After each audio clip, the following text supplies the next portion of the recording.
Hi friends, அனைவருக்கும் வணக்கம்.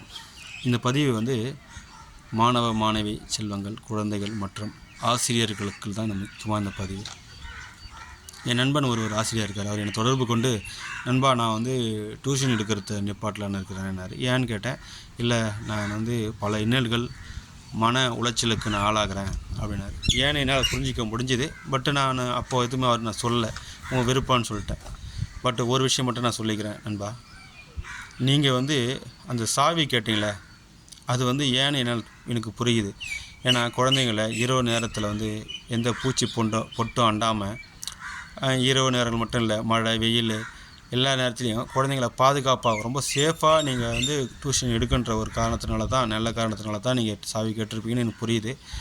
But நீங்கள் முறையாக சாவி கேட்டீங்க, அது மறுக்கப்பட்டது அப்படின்னா அதை விட்டுருக்கணும்.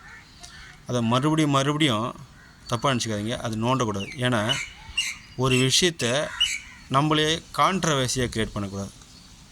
மறுபடியும் சொல்கிறேன், நீங்கள் செஞ்சது தவறுன்னு நான் சொல்ல வரல, பட் தவிர்த்திருக்கலான்றது தான் என்னுடைய கருத்து.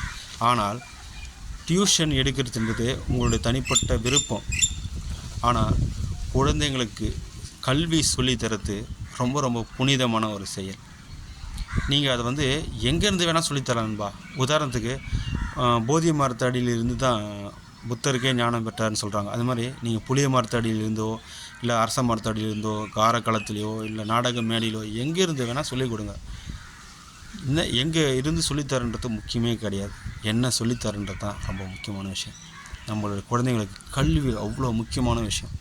ஒரு எதிர்காலத்தை உருவாக்குறதுன்றது சாதாரண விஷயமே இல்லை. ஒரு தலைமுறைக்கு நீ கல்வி சொல்லிக் கொடுத்தா அது 7 தலைமுறையை பாதுகாக்கணும். அப்போ எவ்வளோ பெரிய விஷயம். ஒருத்தருக்கு உதவினா ஒரு 1000 ரூபா பண்ணலாம். ஆனால் அந்த உதவி, அந்த கஷ்டம் அவங்களுக்கு அப்போ மட்டும் தான் தீரும்.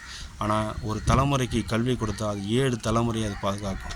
அதனால் ஒரு சில விஷயங்கள் நான் உங்களுக்கு சொல்கிறேன், கல்வியினுடைய முக்கியத்துவத்தை சொல்கிறேன். இந்த உலகத்தையே மாற்றக்கூடிய சக்தி வாய்ந்த ஆயுதம் உண்டு, அதன் பெயர் கல்வி என்றார் நெல்சன் மண்டேலா.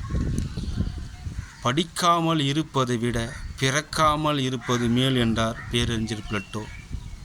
அறியாமை என்பது வெட்கப்பட வேண்டிய விஷயம்தான், ஆனால் அறிந்து கொள்ள ஆர்வம் இல்லாமல் இருப்பது தான் அதை விட வெட்கக்கேடானது என்றார் பெஞ்சமின் பிராங்க்லின்.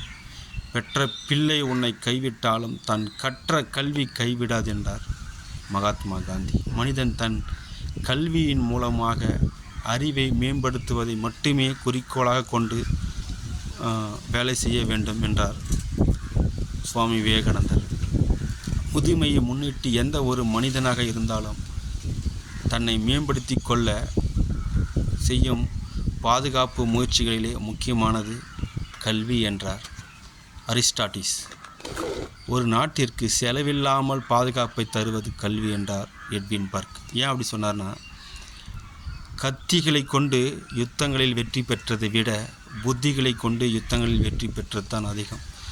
வாளின் கூர்மையை விட நூலின் கூர்மைக்கு சக்தி அதிகம்.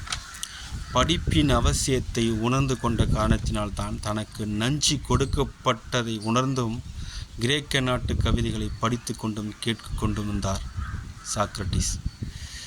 தூக்கு கயிற்றை முத்தமிடும் வரை படித்து கொண்டிருந்தார் உமர் முக்தா. தன்னை தூக்கு மேடைக்கு அழைத்து செல்லும் வரை படித்து கொண்டிருந்தார் பகத்சிங்.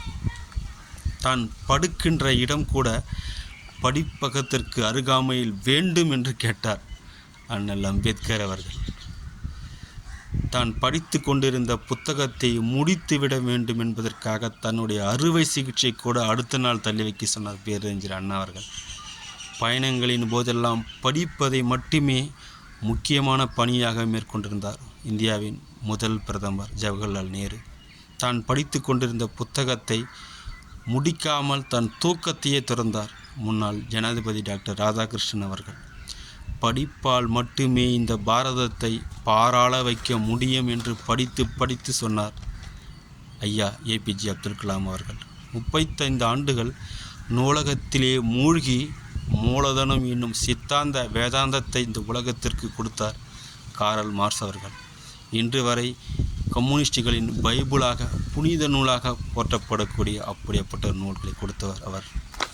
இது எல்லாம் ஏன் சொல்கிறேன்னா, படிப்பின் அவசியத்தை மக்கள் உணர்ந்து கொள்ள வேண்டும், முக்கியமாக மாணவர்களும் ஆசிரியர்களும். பிக்காசோவின் ஓவியத்தை விட பீத்தோவின் இசையை விட கியூபோவின் ஒரு வாக்கியம், கதையினுடைய ஒரு கடை சொல், கம்பனுடைய ஒரு செய்யுள், பாரதியினுடைய ஒரு பாட்டு, ஏன் கண்ணதாசனுடைய ஒரு வரி உன்னுடைய வாழ்க்கையே புரட்டி போட்டுவிடும். அதற்காக படிக்க வேண்டும். கற்றுக்கொள்வது மனித பண்பு, கற்றுக் கொடுப்பது மனித மாண்பு. கற்றுக்கொள்ள தூங்குபவன் மாணவன், கற்றுக் கொடுப்பவன் ஆசான், ஆசிரியர். நம்ம எந்த அளவிற்கு நம்ம படிக்கிறோமோ அந்த அளவிற்கு தான் நம்மளுக்கு அறிவு அதிகமாக வளரும்.